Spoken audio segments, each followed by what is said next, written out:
Hello and welcome back to the Cardboard Box Podcast. We have a special episode. The sleigh bells are ringing. Santa's coming down. Jeff Keighley is coming down with some nominations in his sack. And we were going to talk a little today about the Game Awards, and we're going to look at some of the nominations, have a chat about what we think will win, what we think deserve the place, etc. And also later on we'll be talking about what games we're playing at the moment. And Steve, we'll be going over to Steve's surprise corner again because he has a little curveball for us. So we'll start off by talking about the Game Awards, but just so everyone knows, Steve doesn't know any of the nominations because he's been keeping his head under a rock. And also, Steve, is it all right for me to say that you don't normally play games that come out in the year that you're living? So I think anybody who listens to this podcast knows that is the case. So yeah that's completely fine. So there will be some what we thought we'd do is we're going to talk about each category. Well, a couple of the bigger categories, I should say. We won't get into each one. And Steve is going to try guess what he thinks was nominated. First of all, I would be shocked if he got some of these, Steve, because some of them were not on my radar at all. But anyway, let's see how you get on. So, and sorry, I didn't introduce the other people. So we have Sean here on the ones and zeros. Desk. Just coding in the background. And we've Steely Dan. Steel! Oh my God, I want to be Steel from now on. Can I be Steel? Hell yeah. We've Steel dialing in from his bunker underground in Japan. Okay, let's get into it. So the first category is best performance. So this is like actors who have been, not best PC like running performance. So Steve, throw out some wild guesses what you think will be nominated. I'll give you a clue. There's 3 nominations in this from one game. Oh, well, I think I can guess what that is. Can I know... So I'm guessing this is Claire Obscure. Yeah. And I know Charlie Cox is in that game. Mm-hmm. Your man who was also in Final Fantasy 16, he's in that game as well, and I've forgotten his name. You got 2 of them already. That's Ben Starr. Yeah. I have no idea who the last one is. Okay, so the other nominee is Jennifer English from Claire Obscure. Jennifer English. Okay, so okay. Then there's 3 other nominees from 3 different games. Is that the most? Is that the most from one game that's ever been in that category? I'd say so. Because now I can't remember how many The Last of Us 2 got, because that got several acting nominations. I think, right, but I think 3 might be the most. Yeah, and it's interesting with Claire Obscure because they're all sort of fairly lead characters in the games. Maybe Jennifer English most of all in terms of screen time. But sorry, Steve. So any other guesses for other nominees? Okay, so I'm gonna try to guess people, but if I get the game right, let me know. Was Norman Reedus nominated for Death Stranding 2? No, Normie. Oh, was anyone from Death Stranding 2 nominated? An actor who does appear in it was nominated, but not for Death Stranding 2. Ah, who else is in that? Was Guillermo del Toro in Dynasty Warriors? He was in that new Pac-Man game. Okay, I don't know who else that could... Okay, hang on, let me think. What other think of the biggest games? name in video game voice acting. Troy Baker? Yep. Yeah. Was he... Yep, he was nominated was it Indiana Jones? Yeah, he was nominated for Indiana Jones. By all accounts, I haven't played it, but he does a great really good, performance and a very good Harrison Ford impression as well. I think it's the only nomination that gets, actually. Oh, wow. Yeah. That threw me because that was the end of 2024. I don't have that on the list here because end of 2024. That makes sense. Okay, so that's 4. How many are there altogether? So there's 2 more left. Okay, who did the voice of Donkey Kong? I thought that was you. You don't remember? I'm trying to think what other big performances were there. I mean, I'm not seeing many here. The last two mightn't be ones that would be that obvious, I'd say. Yeah. And I haven't played either of these games. South of Midnight. The girl from South of Midnight. I don't know who played her. Good shout, but no, unfortunately. I'm just going to tell you these last two, okay? And I apologize. Okay. I'm not sure the pronunciation of these people's names, so apologies if I get it wrong. But Erika Ishii from Ghost of Yotei. I heard that was good. Yeah. And from Silent Hill F, Konatsu Keito. Oh, cool. That's nice. Fair play. Yeah, that's good. I haven't played either game, so I can't speak to their performances. But from like what I just heard on the grapevine, people were really happy. Apart from like the usual shitbag saying that you shouldn't play as a woman in fucking Ghost of Yotei. So I think it's pretty clear. Not pretty clear, but I would be leaning towards someone from Claire Obscure winning, and my guess would be Jennifer English.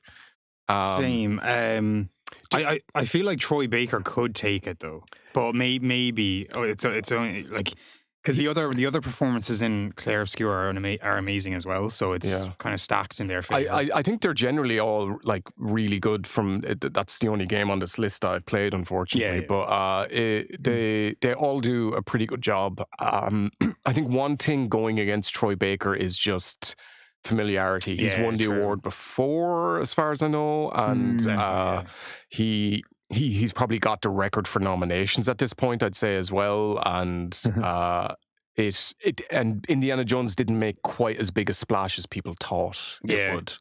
Yeah. Who's the main beardy guy in Claire Obscure? Like, who plays him? Gustav is Charlie Cox, and then Ben Starr plays a character who comes in later called Verso. Is it Verso? Yeah. Okay. I'm sure you've heard as well about Charlie Cox. He's like really, what's the right word? I guess coy and stuff about being applauded for his performance, because he's like, I did fuck all. He's kind of like he keeps praising the motion actor, or what you call it, the performance capture actor and stuff, and he's like, I barely did anything in this. Well, that's a really nice shout out, because it would be nice if those people got co-nominated, if it isn't the same. I know Troy Baker does his own work for that sort of stuff. My money would be on Charlie Cox then, because that would be a nice kind of back and forth between, like, you know, Game Awards. He knows what he's doing. Like, he's so humble, you know. It's like fucking Anne Hathaway when she was, like, you know, nominated from Les Miserables, like when she's like, oh God, I didn't expect this at all. What a surprise. Oh, hang on, let me get my speech out. You know, that kind of way. I do feel like it's genuine. No, I'm not saying you're saying it isn't, but because the story is that apparently he went in for like one day and just recorded all his lines. I heard that, and it was something he was I'm sure he was invested in the story somewhat, and like he gave a really good performance, but it was a one-day job for him. I think that's why he's being that way, because he's like, there's people that put like hundreds and hundreds of hours into this game, and I just had one day.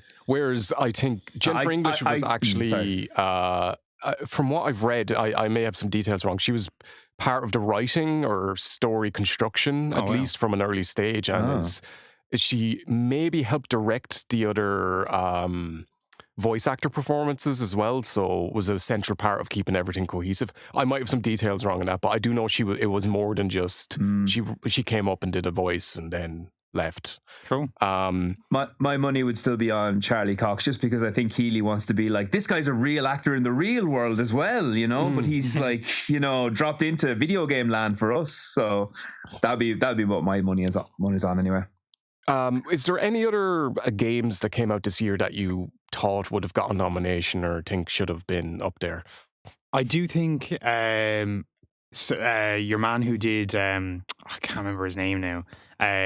The voice of the guy in the Altars, because he had to play 12 different characters in that game, and it was really cool. So but that game did kind of fly under the radar a bit, so I think that's why it got snubbed a little. But yeah, that is unfortunate actually, I guess, because it was like all these games are pretty big. The smallest one is probably Silent Hill F, and that was still like very well received and sold well. So unfortunately, there's a real byproduct of how popular a game is in terms of these nominations. But that's a great shout as well. No other ones are really coming to mind for me in terms of performance, really. Alex Jordan. Sorry, that's that actor's name. But anyway, yeah. Should we move on to the next one? What's the next up, Michael? So the next one will be let's go to best score and music. Nice. And in total, we have we've 5 nominations for this one, and I won't expect you to know anyone's name because, like, obviously, I'm just going to try and name the game. That's all. Yeah. Sponsored by Spotify, actually. This category. Oh, it's leveled up by Spotify, Yeah. actually, Sean. Okay, sorry. Get it right. Yeah. Well, first of all, I'm going to guess Claire Obscure was in there. Yep. Okay. Let's see. What other games? This is the thing, because I don't think I've played anything that came out this year, so it's tricky because I don't think I know. I'm trying to think. Did I hear? Well, Death Stranding 2, was that nominated? It's nominated too. Yeah. Okay. There's a game here, Lost Records, which I'm assuming has something to do with music. Was that there? No. These are all heavy hitters, I would say. There are some indie games you haven't mentioned, but yeah. Oh, okay. They were pretty big games. How about Donkey Kong Bonanza or Mario Kart? One of the two. Do you know what? They're not, but they should be, because those games, like, I haven't played them. I've watched some gameplay of both of those games, and the music's always amazing in those. Like, there's a Nintendo level of quality in terms of soundtracks that is like unbelievable. So no, they're not nominated, but they should be. Okay, well, I coupled those two. I'll couple 2 more. How about Ghost of Yotei or Assassin's Creed Shadows? Ghost of Yotei is there. Yeah. Okay, that's 3. Silksong? Silksong, yep. And you got 1 left. Oh, okay. 1 more. Indie game, what else? and it's a sequel. Yeah, and the first game was known for really good music as well. It's a sequel. What other sequels came out? I thought Steve was saying, what's a sequel? You mean there's a game is a that's sequel? the same as a game, but different? Oh, Hades 2? Yeah, got them all. Nice. Hey, nice. All right, okay. So what do you guys think?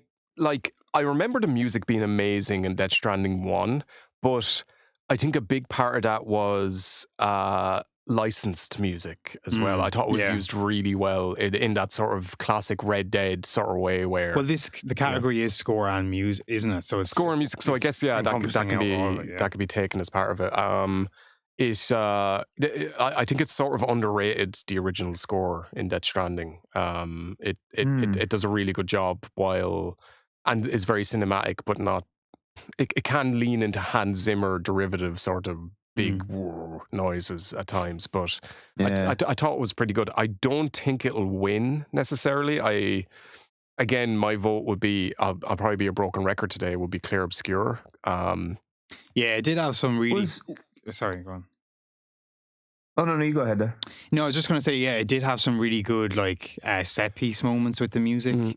Great use of vocals in music as well. The amazing. Singing was amazing. And even during like the fight sequences and stuff, it was really good.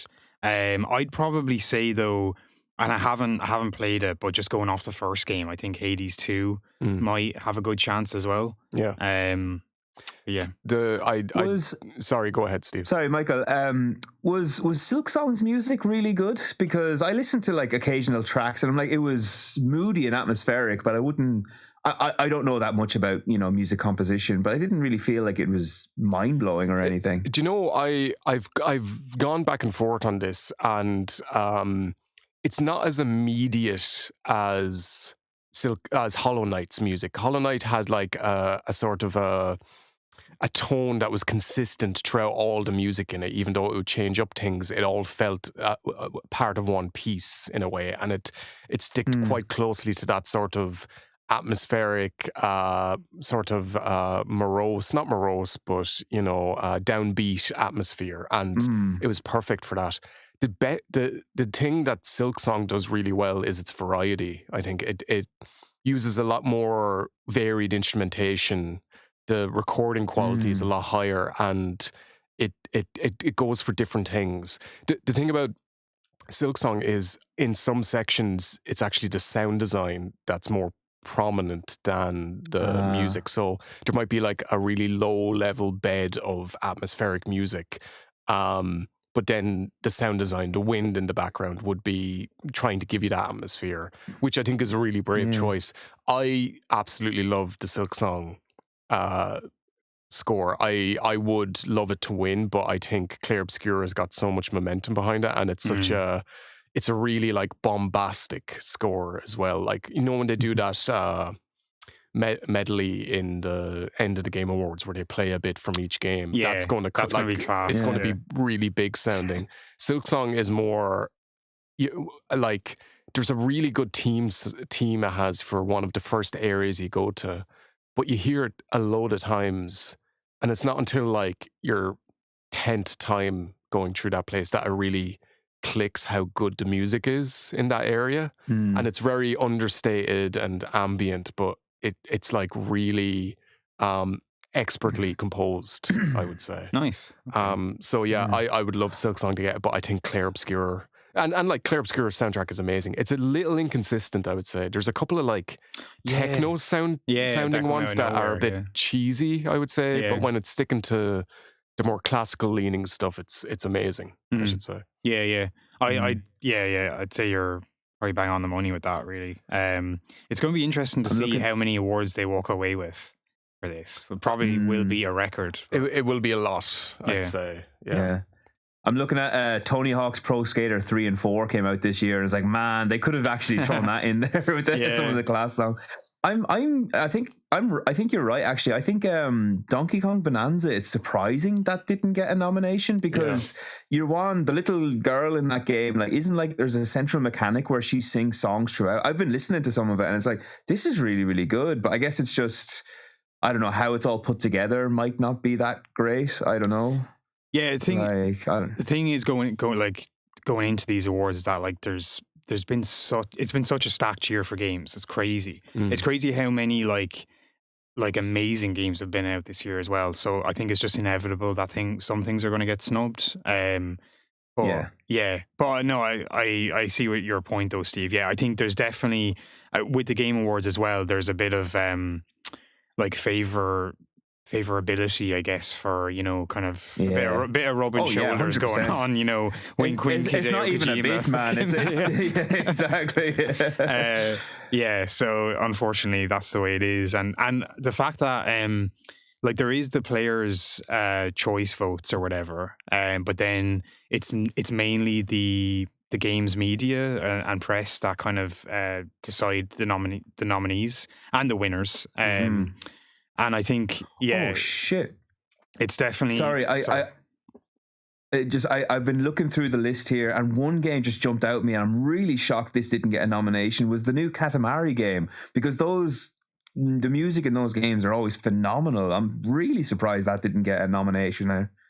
But it's back to what you were saying before. It's like the rub and shoulders thing, like, you know, it's favoritism. So like a lot of you know, the big media outlets, they always praise the kind of the most hyped games of the year and like the AAA games and stuff, and they're always going to end up making it into the nominees. You know, do you know one big omission is the new Doom game?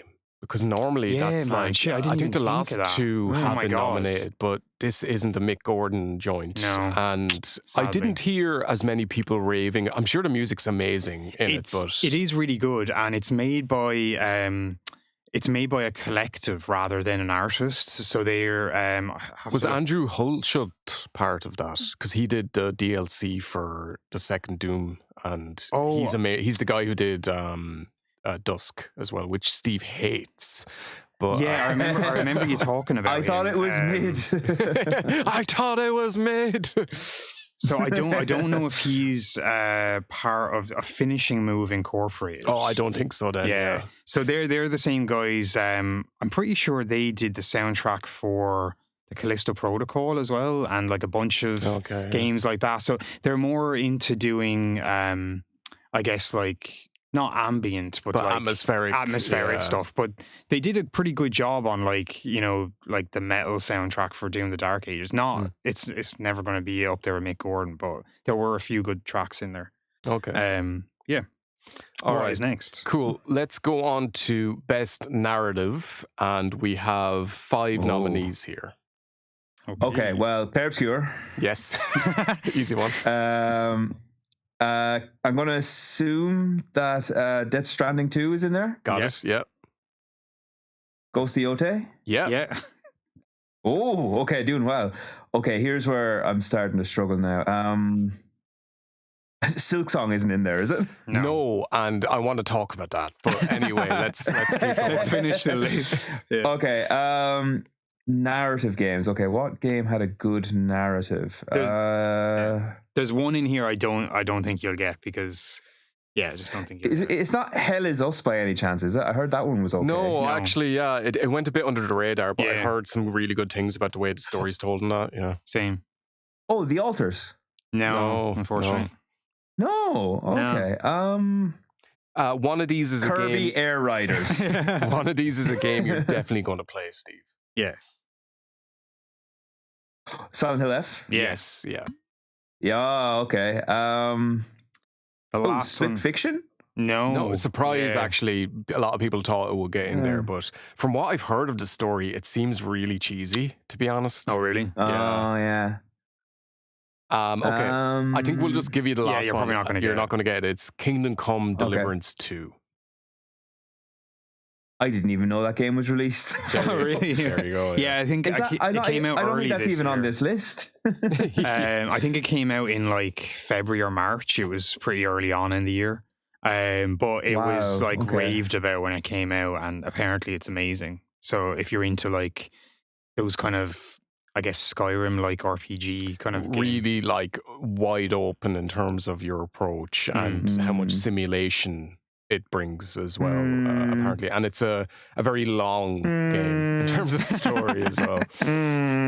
Steve's not impressed. Again, I think Claire Obscure just has a very interesting narrative hook initially with the story, and then it takes some, I'm not going to say interesting turns because I do have some problems with the story. I think that's like my biggest bugbear with the game.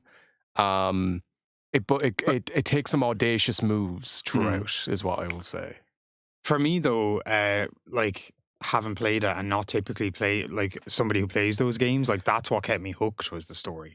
You know, like I don't know if I'd go and play another what do you call it, turn-based RPG like that, but because it was fine, but it's just not my preferred type of game. But the story, I loved it. Yeah, it really like pulled me through it. Yeah, the initial concept of they're going on this pilgrimage or this I don't know, this mission to destroy a god. That's like very indebted to Final Fantasy X is one of the things I'd say, and I don't hold that against it. Also 1 through 9. Yeah, well, actually, true. That's very true. Actually, yeah, and beyond. But it's better than the typical JRPG story, I would say. But it does certain things with like, not to get too spoilery, but a character dies not too far into the game, but then I'm quite annoyed by the fact that they almost instantly get replaced by a very similar character. Yeah, that was weird, and it was a huge like shock when it happened. But then I was like, what was the point in that? Yeah. But I don't think you feel it mechanically because you almost have an almost like for like person put into your party almost instantly. And I feel like there's a lack of understanding in why previous examples of that happening had impact, you know? Like Aerith in Final Fantasy VII being the most famous example. Like that's like someone gone from your party who's never replaced by someone like that. Yeah, They do that. I remember they did that in Final Fantasy V, actually. They kill a character and it is immediately replaced by that character's daughter. Yeah. So it's like, wow, okay, out the window, gone. Yeah, exactly, yeah. In terms of the other nominees, I would love if Silent Hill F got it, actually, because from what I've heard, there's some really interesting thematic stuff going on, and that's what you want from a Silent Hill game. I don't think that will win though. No. I haven't really heard enough hype from them. Like again, I don't know any of these stories, so I'm gauging this entirely on like what the buzz is. Yeah. My money is on Claire Obscure, but the only two that I think might have a chance between that is Death Stranding 2 and Ghost of Yote, because I've heard good things about those stories. Like they seem like they might have a chance, but it's more likely going to be Claire Obscure, right? I think you're very right there. I have heard that Death Stranding 2 is less batshit insane than normal for Kojima in terms of narrative. Like it has all these weird elements around the periphery, but is that good or bad though? but like I've heard people say like, oh, it actually makes sense this time, and I'm like, okay, like it is a game I want to play at some point. I gotta do a rant because Silk Song didn't get nominated, and like I see why. It's a Metroidvania. It's not. It doesn't seem narrative forward, as in it's not at the forefront of what people come to initially for these games, and it takes that sort of FromSoft approach in that it's often like item descriptions or obscure pieces of dialogue. It really doesn't present its story in a normal linear way, but that was one of the biggest surprises of the game, and one that, because we didn't hear anything about it for 7 years, like genuinely people didn't know and wasn't spoiled for them, is the themes in it are really, I don't know, unexpected in a way. It talks about religion and capitalism and femininity, and does so in like a really interesting way that's sort of like weaved into all the gameplay as well. The fact that the whole game is a pilgrimage to the top of this citadel to kill a god. Again, not very original, but that's reflected in like all the level design and the types of enemies you fight and the music in the stage as well. And it's really well written. It's like funny, and the characters have distinct voices in the way they speak and their worldview. So I was really disappointed because it would have been an unexpected nomination, but one that sort of reflects that games have more than one way to tell a story, is what I'd say. I think a lot of these nominations, Silk Song, I know, in a tree. But all these nominations are the same. KISSING. They're all like, you got these really high tech motion capture, and it's all got voice acting, and it's all delivered in a cinematic way. And I think that's the way that these nominations skew really a lot of the time. That's why Sony gets so many nominations in this category historically. But would have loved to see Silk Song there, but it's going to Claire Obscure, I think. Yeah, that'd be my money as well. All right, what's next? What's next? We'll talk about Game of the Year at the end, but Sean, is it best ongoing or best multiplayer I should talk about? I think we can briefly talk about both. Okay. So yeah, ongoing game is like basically any game that's kind of continuing to get updates and like support from the developers. I think one game. Well, actually, Steve, I don't know if you want to go through these and guess what's in. I'll make a few token guesses. I think I've heard a lot about, is it Arc Riders or Arc Raiders? I forget what that one. No, now what we should say is these are games that weren't released this year. Yeah, so this is like ongoing games. So usually they've been out for a while, but like, so take for example, Fortnite. Yes, yeah. Okay, so for Fortnite, and they're not always exclusively multiplayer, I would say, but yeah, I think I think all of these are. Yeah. Okay, is Minecraft there? Maybe no. Okay, so Fortnite. Fuck. What else is there? I'll give you a hint. What are the kids playing now? I'll give you a hint. One of these, I'm pretty sure, has won in previous years as well. I think 2 of them have won in previous years. Okay, if not 3. I would say. Yeah. So it's not Overwatch, is it? No. We'll give them to you, Steve. I don't know. Yeah. I so Final Fantasy 14, Helldivers 2, Marvel Rivals, and No Man's Sky. I'm pretty sure No Man's Sky Fortnite, and Final Fantasy might have won this before. But like I was saying, Cyberpunk won this as well one year because of all the updates it has, and that's not multiplayer. So it's kind of it's just about like the best support and community engagement and stuff. Yeah, what was it again? Sorry, can you tell me the nominations again? Yeah, Final Fantasy 14, Fortnite, Helldivers 2, Marvel Rivals, and No Man's Sky. I'd say Marvel Rivals will win that. I don't like. Is Helldivers 2 still like? I think it is kind of still pretty big. Yeah. I don't know. You could be right, Steve. Like I'm not as much part of this world, so I'm not as engaged. But like it made a huge bang, and people were really invested in the way they updated the game as well. So maybe that could have a good shout. But like I could easily see a Fortnite or something getting it as well. Like there was some big event recently in slight tangent. Did you see, Steve, that Quentin Tarantino released a thing through Fortnite? Oh, for fuck's sake. What was it, the Kill Bill thing, was it? Kill Bill, like a lost chapter from Kill Bill or something. And it's a Fortnite interactive experience or something like that. And one battle after another had a Fortnite tie-in as well, which is insane. Man, everything is getting on that now. It's crazy. But yeah, I might care about those, so that gives me some hope. Yeah. But will we move on to best multiplayer? Yeah, so I don't have a video for this. Sorry to our 4 viewers. Okay. Let me just grab so best multiplayer nominees for these for myself. So I just have them here. Sorry. So these are games that came out this year, Steve. Okay. So I don't. Just because the first one that jumped out at me, maybe Mario Kart World. No. Wow, that's surprising. Yeah. Okay. Multiplayer. Elden Ring, Night Rain. Yes. Yeah. Okay, yes. Okay, I thought that would be there. Multiplayer. Split Fiction? Yeah. Oh, nice. Okay. What else do we have that was multiplayer? It was Tony Hawk's probably wasn't there. No. There's one of these you mentioned earlier.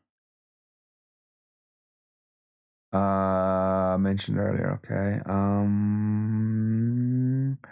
What did I mention? Atomari? No. It rhymes with park flavors.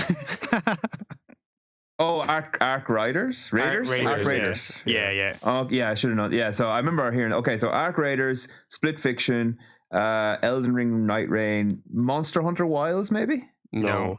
The one of them is Sean's favorite game. It's not my favorite. But Battlefield. Battlefield. Okay. And I'm going to give you the last one because it's fairly obscure. It's called Peak. Yeah. Peak. Never heard of it. Yeah. I could see this going to, I think it's between Arc Raiders and Battlefield, to be honest, because both made big splashes. Both are getting like a lot of positive buzz. I feel like Arc Raiders will take it, even though there's a lot of love for Battlefield 6 as well. Arc Raiders has kind of been a little bit of a breath of fresh air, kind of like, I know it's just an extraction shooter, but they've kind of put their own twist on it, and people are just raving about that game. Like I think it will probably take it, and it's from a smaller company. Didn't that have a little bit of controversy though over some AI shit? That is true. That could harm it a little bit. Yeah, I don't know. Like I've heard it's really popular, but like because it's kind of hard to know with like how much that kind of stuff bothers people really. Yeah. But I think I'd lean a little bit towards Battlefield winning this one. Maybe. I mean, it is a big like comeback year for Battlefield, so possibly the AI stuff in Arc Raiders is very minimal though, and actually, so that company Embark Studios, it's actually made up of DICE developers who developed Battlefield, and they created another game before this called The Finals, which was just like a multiplayer first-person shooter, and they used the AI in that as well. But it was only for so what they did was they got voice actors in to record some lines for like the announcers and stuff, but then they used AI to clone their voice to so they could change the lines whenever they wanted. Sort of fucked up. It is a little bit dodge, yeah. Now obviously I'm assuming they had the permission of the voice actors to do that, but yeah, it's a bit questionable, all right. And they're doing the same thing in Arc Raiders now. Yeah, I think it kind of depends just how badly people feel about it. But I feel like there's not enough. Actually, you've turned me around a little bit on it now. I feel like there's not enough controversy around it to detract. So it probably will go to ARC Raiders now that I think about it. Yeah, I think you're right. Like, it mightn't even be on a lot of people's radar. Yeah, probably not. But it's mainly been the games media that have been like pushing the narrative on it. So and they're going to be the ones voting. So they might. I don't know. Yeah, it's hard to tell, but it'll probably be between those two. Split Fiction, like it's meant to be an amazing co-op game, but that's it. It's co-op. It's not massively also multiplayer, like so I feel like it won't get it. Yeah.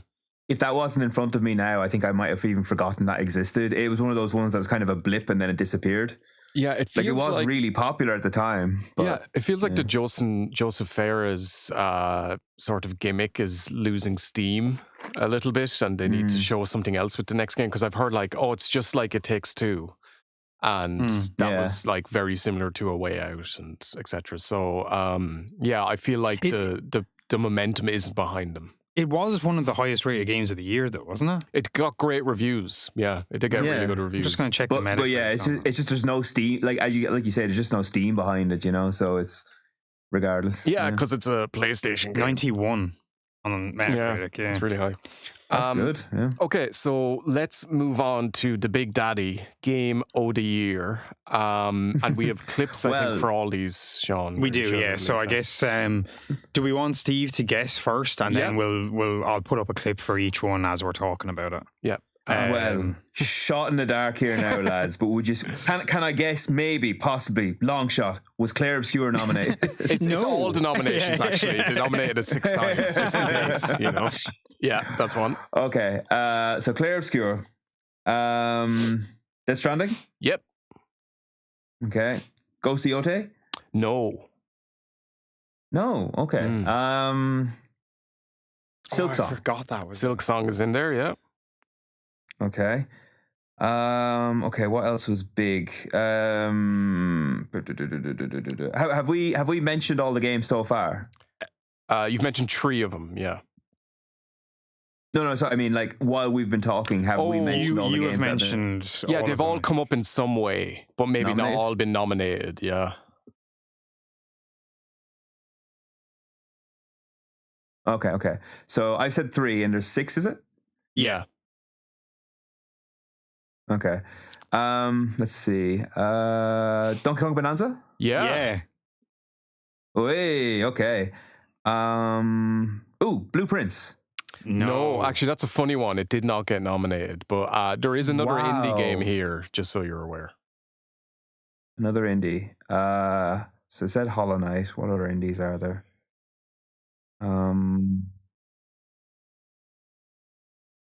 Hades 2? Yeah. And you know what? Okay. You're not going to get a last I'm going to give you the last one because it came up before and it's not on your radar. It's Kingdom Come Deliverance 2. What the fuck? What was so good about that game? It was just, I mean, it's not for us, I guess, but people love it. Yeah. The people who are into that and who wanted another Skyrim-like, I think that's what you said, and I think you're right on the money in terms of that. It's like a big non-linear RPG where you can go around and fucking be a blacksmith for a year or something like that. That's my understanding. But it does have quite a lot of acting and performance and story beats as well. Yeah. So, but there was obviously there's no point in even talking about this. It's going to be Claire Obscure. I don't think I've ever seen a year. Maybe the Breath of the Wild year was that was sort of, but that had strong competition as well. But I don't think I've ever seen a year where it's as set. Crazy, yeah.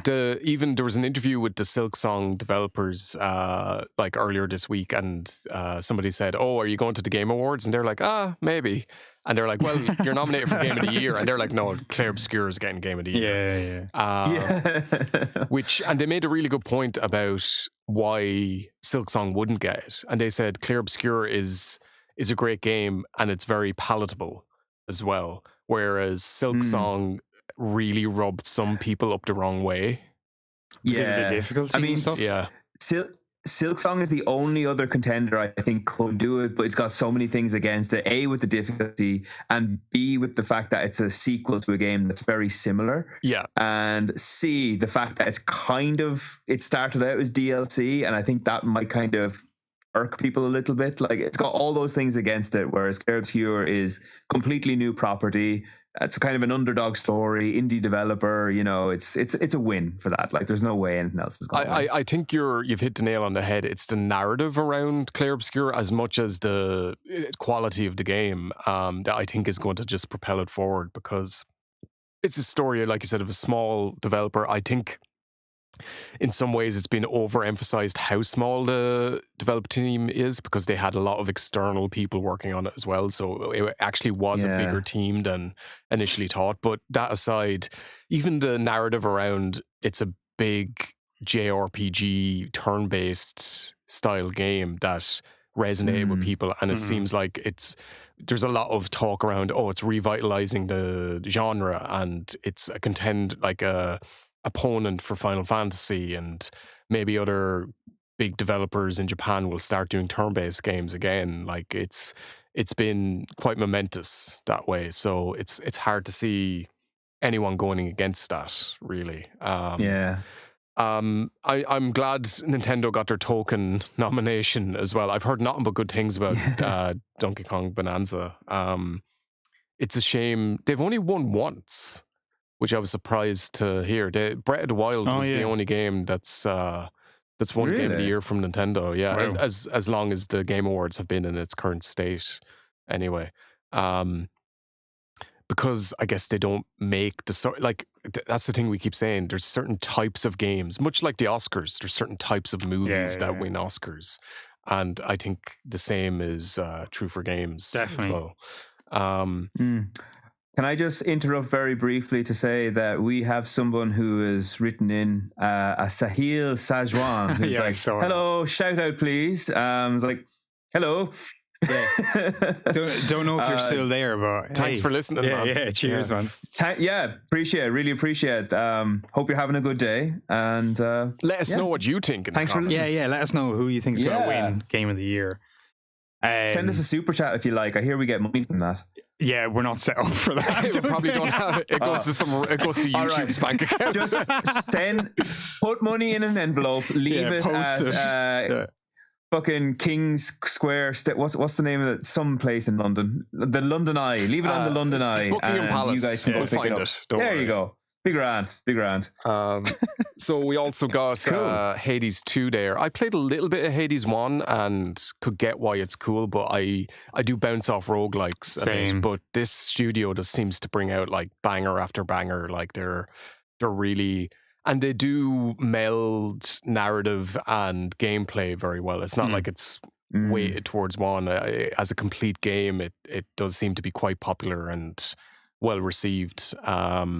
And they seem it is a sequel, though. It's a sequel. I don't think sequel is as bad a term, or like just in terms of the Games Award, though, like it's very if a sequel is like very similar to the previous game, I think it rarely gets it rararely wins. Yeah, I don't think it's going to win. No, and that's a good point. If you think about like Sekiro 1 and what other ones, like It Takes Two 1, like they like a new thing a lot of the time. Yeah, I guess there are examples like Breath of the Wild and Last of Us 2 won on their years as well. But I forgot about that one. Yeah, I think that's a good point, and especially another thing in Clair Obscur's favor is that this, like, another thing, people didn't expect Clair Obscur to make the impact that it did as well. It was quite a big surprise. So yeah, momentum definitely behind it. And then we have Death Stranding 2 as well. Oh, which could Kojima's token nomination. Well, I say that like do you know what? I think that'll probably get an award somewhere in the night, like best action adventure or something like whatever sub genre it's nominated in. Oh, here's an interesting point that I read an article about during the week. Why isn't there a horror category? Yeah, that's a very good because point, actually. not enough horror games, basically. It's been a massive resurgence this year in survival horror games. And though. like you got Silent Yeah, Hill but F is a big budget one as well. Like, Do you think you could get 6 or even 5 nominations for horror games in a year?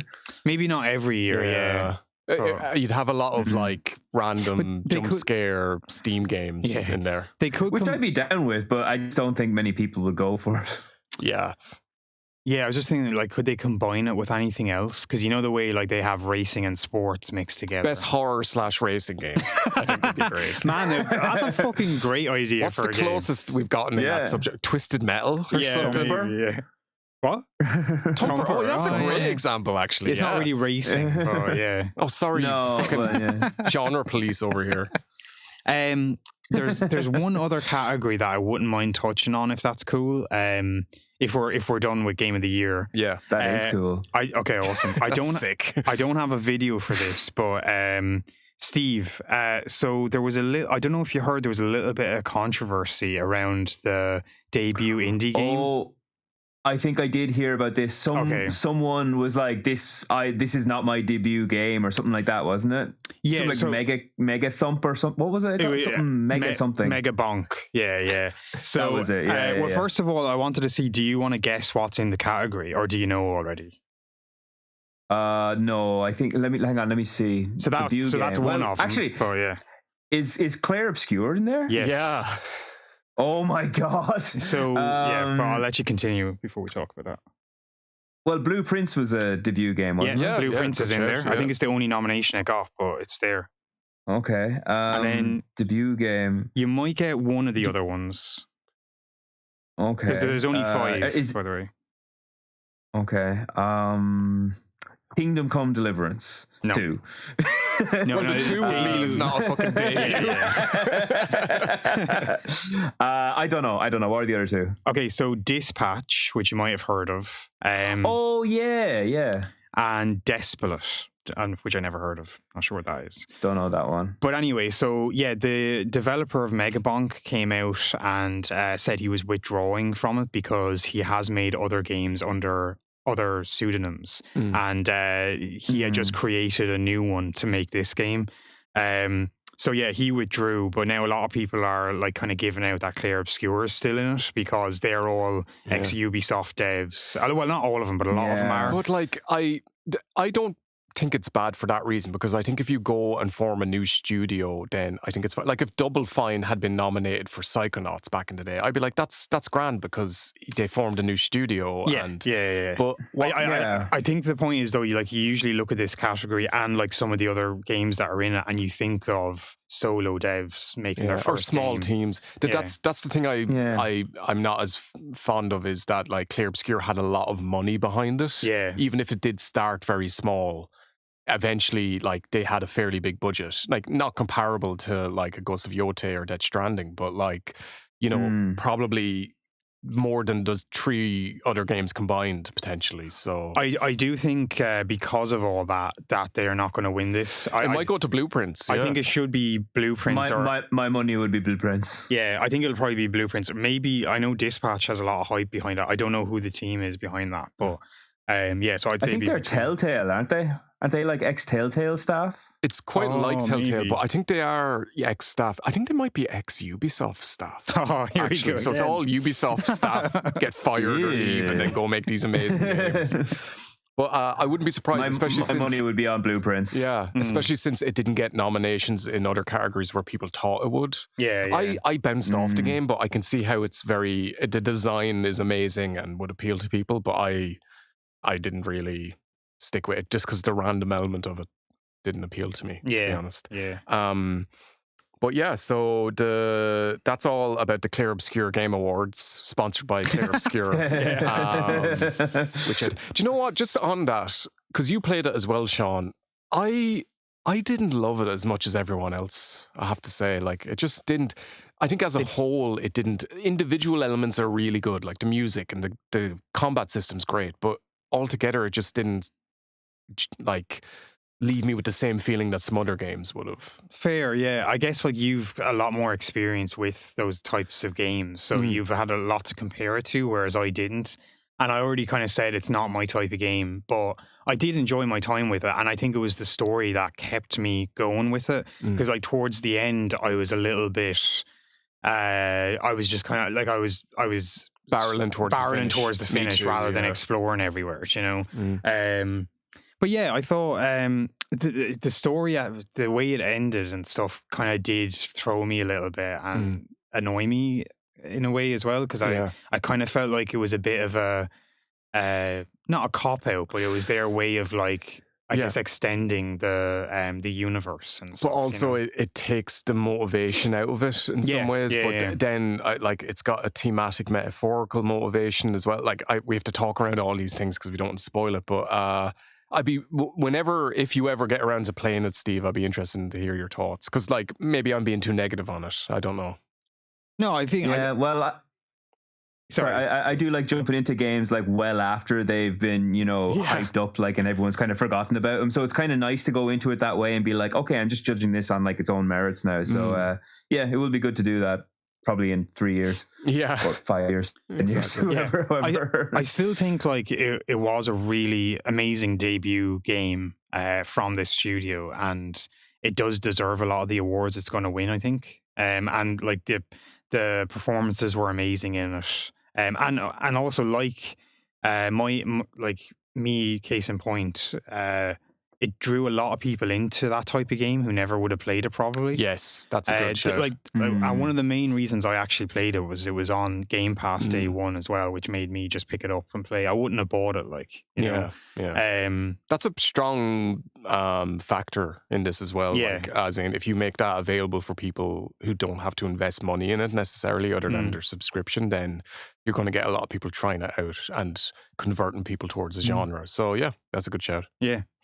True enough. Do we want to, Steve, I know you have a little extra thing for us. Do we want to leave that till the end, or do you want to do it now? Yes. Okay, cool. I like to kind of let that be a bookend of the end of the thing. It's a fun little thing to do. It's Steve's crazy corner. I still need to get the jingle. It's a wacky corner. We can just sing the jingles. So we'll move on to talking about what games we are playing this month. So cool. Sean, what order do you want to do this in, because you're the video man?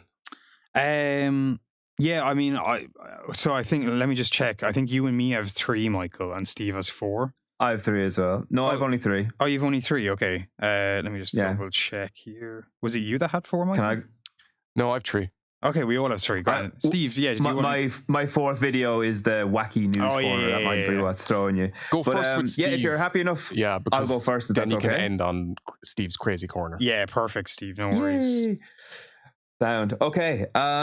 So I'm revisiting a game that I talked about last month. I finished Silent Hill 2 remake. Ooh, nice. And I want to talk about that for a little bit.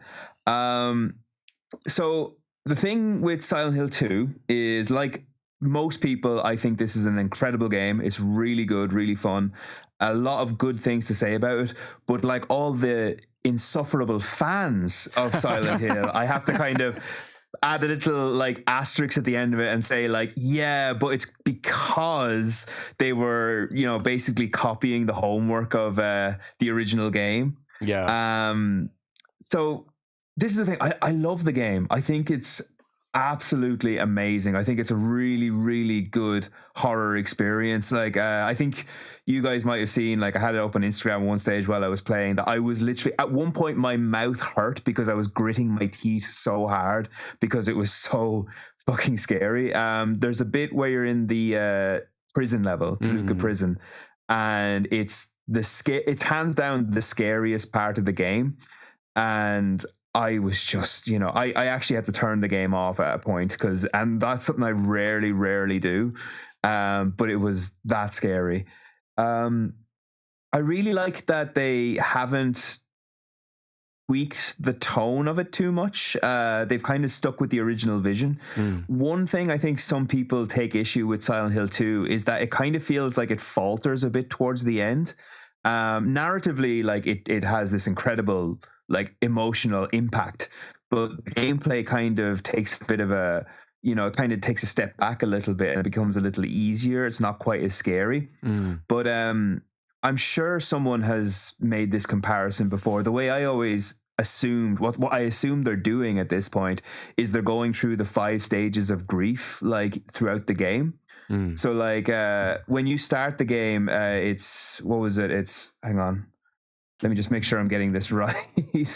Like first is denial, then horniness. So this is yes, of course, obviously epitomized by Eddie. Yeah.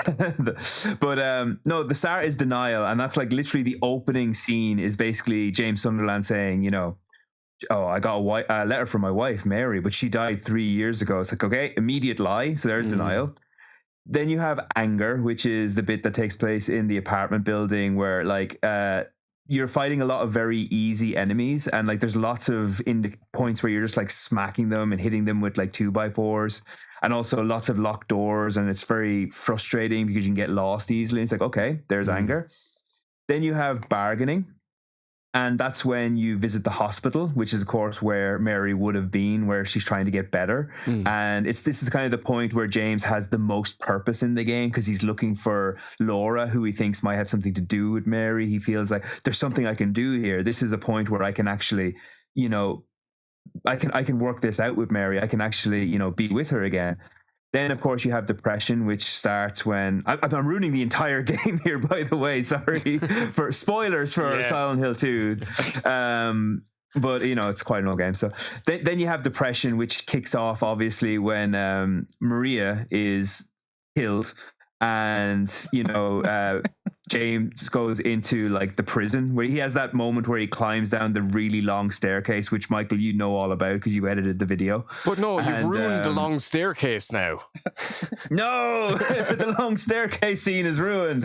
But like, yeah, the prison scene is just like the deep, dark depression part. And that's where it's like at its most scary. But then the final part is acceptance. And that's when he gets to the hotel and learns the truth of what he's done and how he accepts it, or sometimes he doesn't accept it. That's kind of up for debate. Anyway, sorry, that was kind of a long rant, but basically the long and short of it is this game is really, really good, but it has one thing that really pissed me off. I'm going to talk about this and then move on. The lying enemy, this is the basic enemy, the really, really... Oh, no, not the lying enemy, sorry, the mannequin enemy. The mannequin enemy does something that really pisses me off in this game, where it hides from you. Oh, yeah. And then when you find it, then it suddenly bursts into life and starts attacking you. I hate this because this is really video gamey, and the original game didn't do this. All the enemies are just kind of wandering around. Like it's like, you know, this is just a horrible dream. They don't really care that much about you. But this is a point in the remake where a character is, or an enemy is engaging with you. It's aggressive towards you. It's not aggressive for the sake of aggression. It's pointedly trying to aggravate you.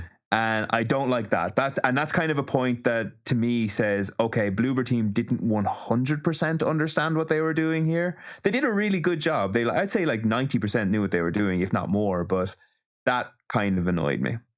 But yeah, it's a fantastic horror game, and I'd highly recommend probably to both of you, actually. Oh, I'm definitely not playing that shit. You said it was the scariest thing fucking ever. No, thank you.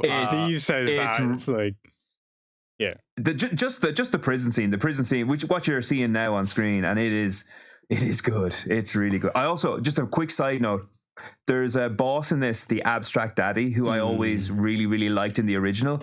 Gotta say, they did a really good job in this. They made that fight scene absolutely terrifying. I've heard that's amazing. All right, yeah. It's really good, really good. But yeah, I'm going to ask you one question on this just before we move on. I think I asked you last time and you weren't sure because you hadn't completed it. Is it sort of that Resident Evil 4 thing where both exist as like separate things which are both amazing, but one doesn't necessarily outclass the other? Yeah, I think so. I think depending on what you're coming into the game for, like this version of the game is certainly more palatable. So like if someone's coming in and they're not really that invested in the story, but they still want a really good story, I'd probably recommend this. But in terms of like creative vision, I would probably recommend the original. It's kind of like, God, how would I describe it? It's kind of like, Do you know what I kind of compare it to? I kind of compare it to the original version of The Ring versus the American remake. Oh, yeah. Because I like both of those movies a lot. I think the American one is a lot more enjoyable, a lot more fun. But I think what they were doing with the original Japanese version is a lot more intelligent and like really taps into a cultural thing that's much more admirable. And that's kind of how I see these two games. Okay, yeah, that's a good comparison. I'm delighted it's good for you because you know you've had a lot of bad years of Silent Hill stuff, so it's come on back. What suits you, Sean? Will I go next, or do you want to go next? I'll throw one out, sure.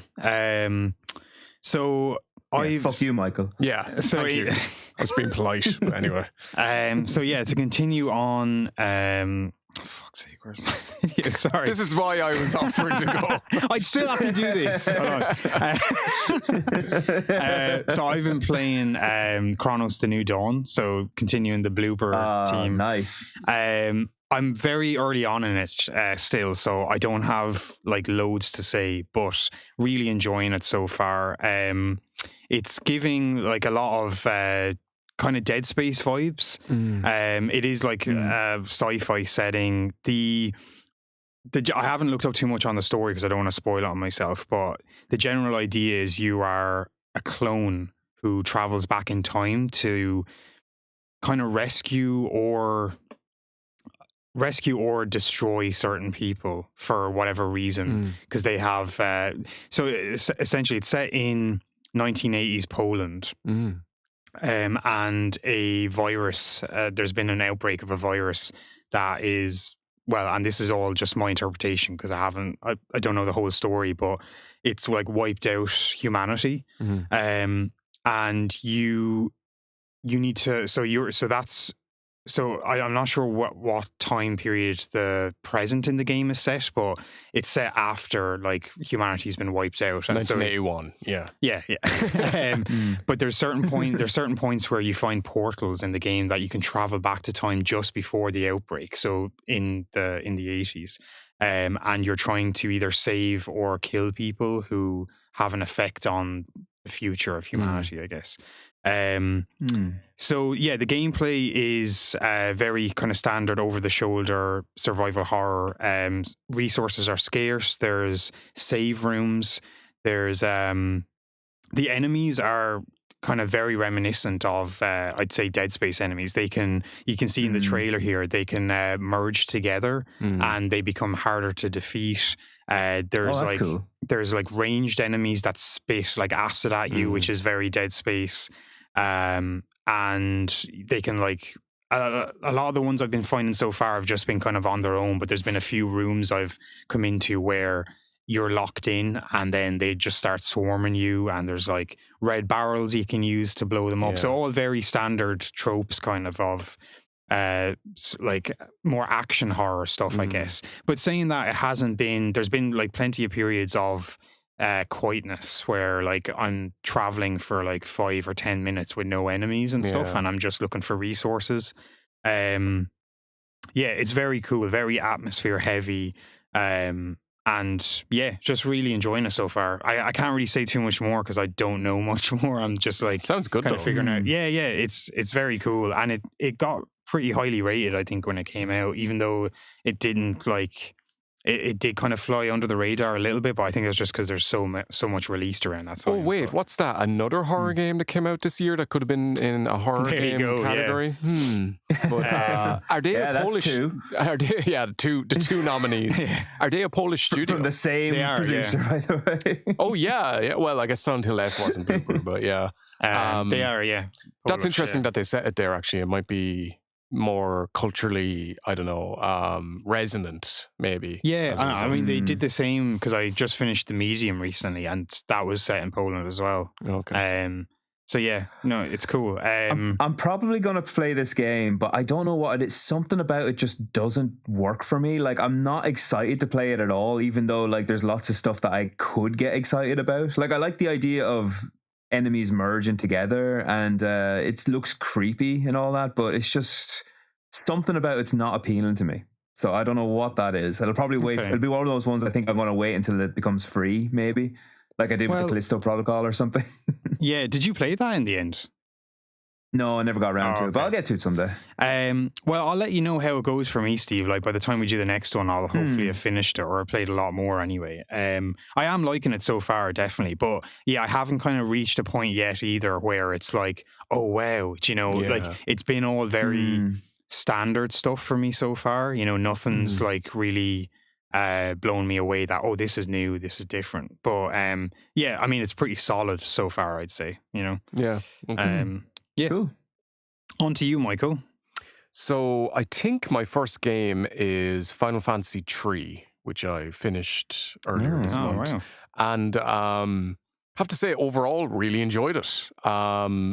Definitely a breath of fresh air after Final Fantasy II being such a fucking annoying clusterfuck of a game.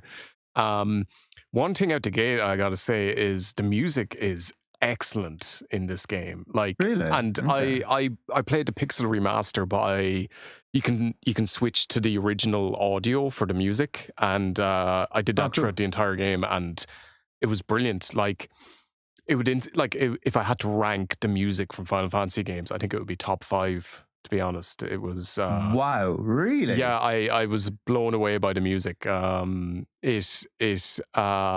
It doesn't have a ton of music, so you hear a lot of repeated like themes for certain dungeons and stuff like that. But it was really well done with such limitations back in like the NES era, and the fact that they were able to convey such different tones and different musical styles with that limitation was really sick. And it's funny because Steve can speak to this, but like every Final Fantasy game has sick music. Like even the more mediocre games have really good soundtracks. It's like the one constant, I would say, throughout the entire series in terms of quality. But that sort of immediately blew me away. And it's nice to have sort of rounded off and played all the mainline single player games as well. And it does an interesting thing that seems very modern, actually, in terms of the design approach. When you start the game, you sort of have a mini open world section as a semi-tutorial that you can't get out of. So you can go between like a castle and a village and a cave, and you get some transport options, but you can't go beyond this sort of area because there's a big stone blocking the valley where you're leaving. So, and that reminded me of stuff like, you know, the plateau at the beginning of Breath of the Wild, which is sort of like a mini open world before you go explore like the big open world. I thought that was really impressive, and it does some surprising things with, you get out of this area and you have like a big map that you can explore, and you're like, okay, this is the world. But then it emerges that you're on a floating continent inside an even bigger world. And wow. So you have you not played this game, Steve? I thought you played this. So the thing is, I was going to say that I've only played the 3DS remake, which is it seems like it's very different from the original game, because like if I'm not mistaken, like these are all like unnamed characters, right? You just kind of like choose them, but in the original game they're named characters, and like you can still change their jobs and everything, but it sounds like the story's quite different. So yeah, I guess you could say I've probably never played this game really. I'm gonna have to come back and revisit that at some stage. I would recommend the Pixel remasters if you haven't played any of those versions. There's so many nice quality of life things, like a quick save I plan to get them. Anywhere is just so handy, especially if like you know, you've other commitments and shit like that. But really enjoyed it. Like it's, you know, it's an early Final Fantasy, so the story is like barely there bullshit. Sure, it does have some nice characters and interesting like comedic beats, I would say, that like have that weird, we don't know how to write comedy, and also the barrier of different cultural approaches to comedy, but they mostly work. Yes. So yeah, that Final Fantasy umami. Yeah, exactly. Yeah, it's a particular flavor. But I really enjoyed it, I have to say. I'm not sure if I prefer, in terms of the NES ones, this or Final Fantasy 1. Because Final Fantasy 1 is just so simple that it's nice that it doesn't complicate things with like a job system or the fucked up leveling system that's in 2. But yeah, really enjoyed it, I have to say. Surprised. Cool. Nice. I'll have to get around to that. Yeah, I need to revisit the Pixel remasters. I want to get them just for the sake of getting all the trophies. Oh yeah, So, you're one of them.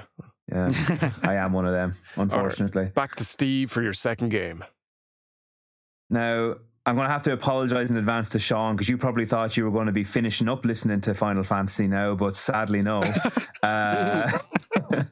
But going to be mixing things up a little bit here, because I recently gave Final Fantasy 11 a go. Oh, wow. Yeah, and Sean's probably like, why is that mixing things up? Yeah. Ooh, we're jumping from 3 to 11. And I knew, do you know what? I knew that was going to be your reaction. I knew Michael was going to be like, oh, wow, that's different. And like Sean's like, how is that different? Let me explain. Okay. So Final Fantasy 11 is the first Final Fantasy MMO that released. Ah, okay. And unlike 14, which, you know, is extremely popular, very accessible, wins all these awards, 11 is kind of the one that a lot of people forget about, don't really talk about, isn't really that popular at all. So I found a private server to play this on, and I was kind of just messing around with. And man, they really do not want you to play this game. Like, it's hard work playing this. I didn't realize this came out before World of Warcraft. I thought it was after. Yeah, this is pre-World of Warcraft, and all those innovations that WoW came up with, Final Fantasy 11 doesn't have. So it's a slog. It took me a while to kind of figure out just like, how do I equip things? How do I talk to people? How do I open menus? Like, it's very difficult. And I'm just one of those people that like, I like doing things like in release order. So like, I do want to give 14 a proper go sometime, but I wanted to give this a shot. I can't recommend this game. I really can't. Like, I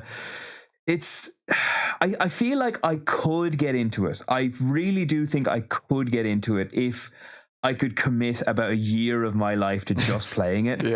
But that's not me. I like switching up what game I'm playing every now and then. And I could feel there was the nugget of something great here. Like, when I got to the quests that you have to do, like the hunts and stuff like that, I was like, oh yeah, I'm kind of enjoying this now. I like this. I'm on a quest here now, and like, you know, you'll pick up a random item like that has no relation to anything. Like, here's a telescope. And it's like, okay, what do I do with this? I guess I'll find out later, you know? And I was getting into it. But again, just the absolute obtuseness of the menus, the difficult controls, and even getting the damn thing running was an absolute slog. Yeah. So I didn't play this for long, I want to say, like, and I'm gonna stop talking now in a few minutes, but like, yeah, this is a game that I would love for them to revisit. They've been saying online for years they're never going to like make this free to play, because it's just not that kind of model. They'd have to like almost redesign it from the ground up to make it free to play. Yeah. But I would love it if this game became free to play, just so I could jump in with a few people and say, right, let's give it a go.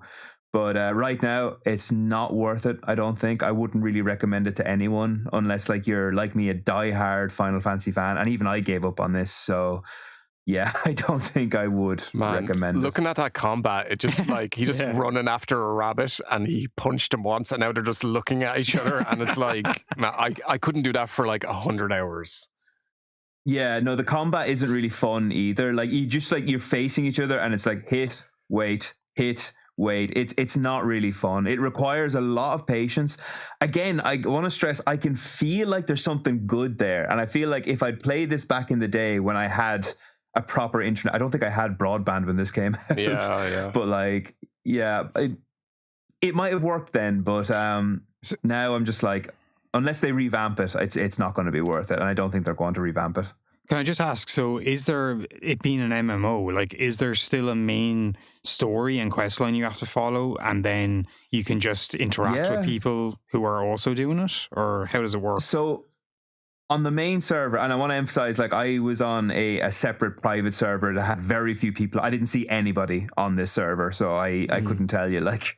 But on the main server, they've actually had a surprising amount of support. They updated this game this year, and it came out, I think, in 2003. Oh, wow. So, like, it's still getting updates, which is really surprising. And there are people still on it. Like, they were talking about shutting it down last year, but there was a massive surge of people came on saying, like, no, we're still playing this. So, yeah. So, and that's another reason why I don't think it'll ever go free to play. It's, it's. I don't know if you guys ever heard, but like the hardest boss in Final Fantasy history is recorded on this game, which apparently took 6 full in-game days to beat. Jesus. So, well, given that he hasn't even killed this rabbit yet, I'm not surprised. Yeah, it's a very, very old school MMO, and you know, fun to dive into. I would recommend people like jumping in and give it a go, see what it's like, but probably not like investing a huge amount of time into. Yeah, fair. All right, okay. Sean, what's your next next one? Throw it on to Sean. Yeah. Cool, yeah. So next up, I've been playing another game I'm pretty early on in, so don't have a load to say, but Keeper.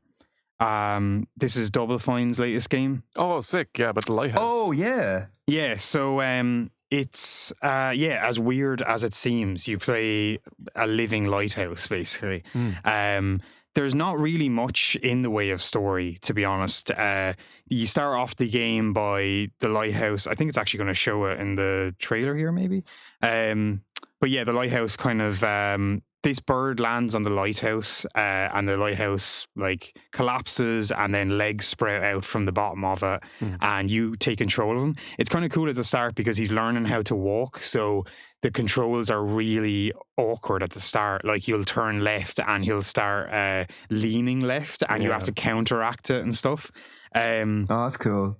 And then, so the bird, I can't remember the bird's name, if it has a name, but the bird will kind of travel with you as you're roaming around, and you can send the bird to activate switches and stuff for you, which is cool, to open up pathways. Or there's a few like kind of puzzles as well, where like there was one part I just got past where I had to collect 3 icons or emblems to give to a tree, so that the tree would games. Yeah, so that the tree would open the path for me.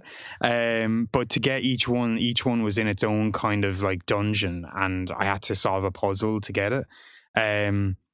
And then so the controls are pretty simple. The camera is fixed. So the left analog is your movement, and the right analog is actually the position of the light on the lighthouse. So you can use the light. You can focus the light to activate certain switches and puzzle mechanics, and also to get through certain areas, you have to like almost like burn foliage, and you can do that by focusing the light as well. It's a really weird game, really cool. I just got to a part where like you can. I just got to this little village, actually. I'm just past the village now. And in the village, part of it was destroyed. And to get through, you had to turn back time to when the building wasn't destroyed to get past it. But then you had to fast forward time to activate another path.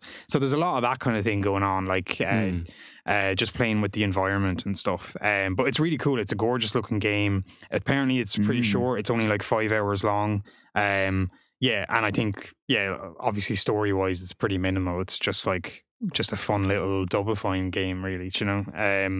The art style looks great. You were describing a perfect game for me. Like, that's like everything I'm seeing and hearing about this looks, yes, 100%. I want to play this game. Yeah, I definitely recommend it. I'm probably like an hour in, so like out of a 5-hour game, like not crazy far, but like there's still enough that I can talk on it. And yeah, it's really cool. Actually, at the point I'm at now, I think I just got separated from the bird. Spoilers, but I'm sure it's only temporary. But yeah, no, it's really cool so far. Looking forward to seeing where it goes. Can't really say much more on it, but it's a fun little game to play in between bigger ones. I always like Double Fine Lads. games, so yeah. Yeah, man, Double Fine, like, I know they've been fairly prolific, but I just wish they'd keep making more, because I love so many of even their bad games are still worth playing, you know? Yeah, there's always some nugget of creativity or something, yeah. Except for Zach McCracken and the Alien Mindbenders, that's one exception. Don't know that one. Is that a Double Fine game? That was my worst game of the year last year. That was the point and click one I told you about, the really bad one. Oh, that might have been like but it was Tim an older Schafer game though, was it? Yeah, that was way back when. But it is cool that like they're able to just make this kind of wacky game that goes like straight into Game Pass. It's probably not going to sell a lot, you know. And I kind of hope like that they're safe and stuff, and Microsoft doesn't end up closing them. Yeah.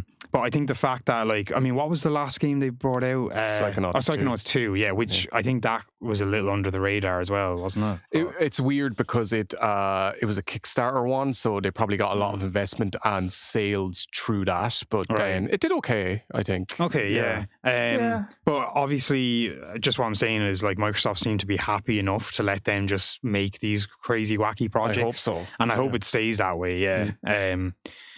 But yeah, I mean, like a game like this, like I doubt it was a massive investment. You know, it's a pretty. I presume they're working on something bigger. As well. I'd say this is just like an interim title to keep things going.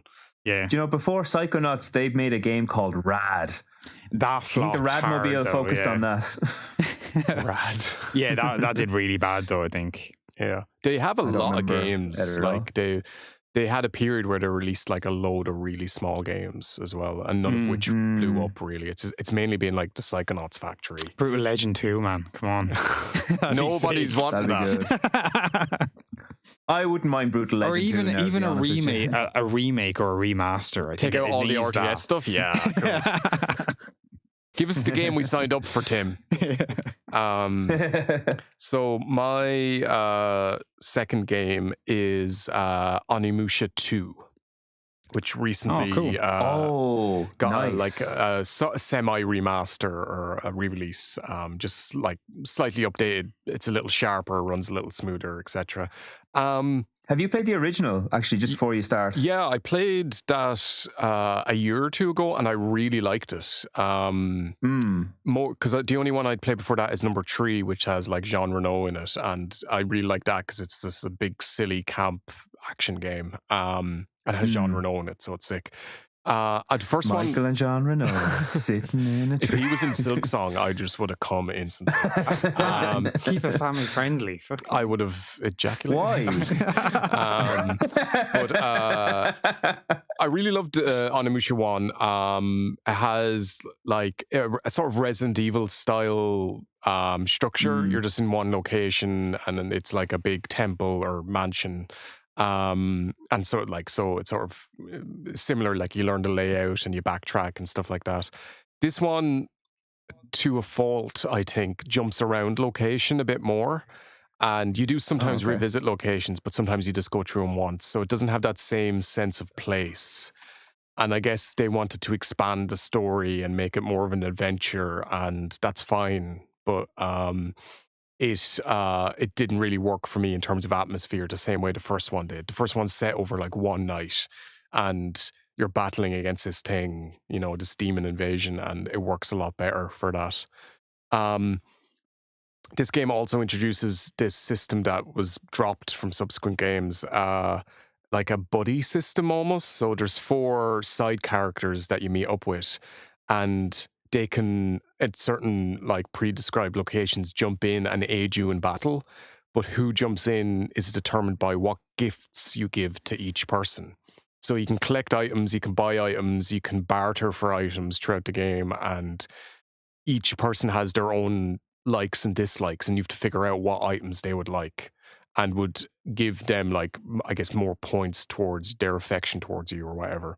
And this is pretty interesting, and actually, like, it adds an interesting sort of comedy element to the game in some ways as well, as in like their reactions to certain things. And sometimes it's very clear what each person would like. So the big fat guy wants food. So any food you get, you give to him. And of course, the woman character wants makeup and stuff like that. Of course. It's very simplistic that way. It just seems like it's sort of abandoned. It's an unfinished thought, really. Like at the beginning of the game, there's lots of opportunities where you have access to all 4 characters and you can decide which gift you want to give to either one. But as the game progresses, around halfway through, you've very limited access to the characters, and it's just sort of like, oh, you're on this rail. You might as well give all your gifts to this person who is actually here. So it seems a little underbaked that way. It does lead to, at the end of the game, it tells you what scenarios you missed, because certain story beats only happen if you've befriended certain characters.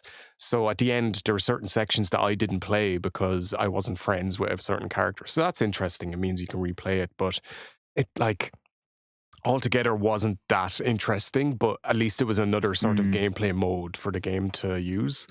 But apart from that, pretty standard. If you like the first one, you'll probably like this one. I just think it's an inferior version. And for some reason, I started the game with the English voice acting on, and I couldn't change it. I don't know if it's something you have to change when you start the game, but it's terrible. It is the worst voice acting. It is so bad. Do you know the way games back from this era suffered because they had to match the lip sync with the Japanese lip sync? Yeah. So if something was very short in Japanese, they'd have to say it really quickly. This doesn't suffer from that because they just ignore lip sync altogether. So a character's mouth is still moving 30 seconds after they've stopped speaking. Brilliant. And the that dialogue only endears it more to me. The dialogue and acting is just so bad. And yeah, it does. It's funny at times, but other times it's like, you want me to take this seriously and I can't. The story is just so stupid as well. Like it's very overly dramatic, I would say. But you know, I like Onimusha. If they bring out the third one, a remastered the third one, I'll probably play that again as well. I really enjoyed that back in the day. Fixed camera angles, pre-rendered backgrounds, that shit I love. The pre-rendered backgrounds are beautiful in this game. There's certain shots that were like, you would never get this out of a 3D game. So the framing and everything I loved. But overall, it's just meh, to be honest. Yeah, well, I'm sold. Yeah. I love the first game. I played the remaster as well. I really, really liked it. And yeah, I'll probably play this as well because it looks like more of the same. Yeah, I would recommend if you were into that, it's slightly inferior version, I would say. Yeah, I'll still play that. Nice. Over to Steve for your third game. Okay, so you may remember last month that I was playing a lot of Dad of Boy. Oh yeah. Well, this time after I played it, I was thinking a lot of the original. So I went back to play the original God of War, cool. One from 2005. I kind of want to see like how it held up, because I remember at the time, this was like, you know, this was the big bonanza. This was like amazing. Everybody was loving this. So I will say the gameplay holds up incredibly well. Yeah. Combat in this game feels just as good now as it did before. Like, I was actually surprised how much fun it was. Like the combos, the special moves, all that, really fluid, really, really satisfying to perform all the moves, and really engaging. Like, all the enemies are like varied enough that it feels very satisfying to kill them, because it's quite hard. It's not like overtly challenging, but like you'll die a lot in this game, I think. Yeah, I have to say it's interesting comparing this game to Dad of Boy, which are two very, very different games that are going for two very different vibes. Yeah.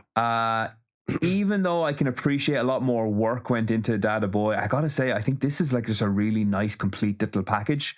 Gameplay is excellent. Like, the level design is pretty solid, fairly solid.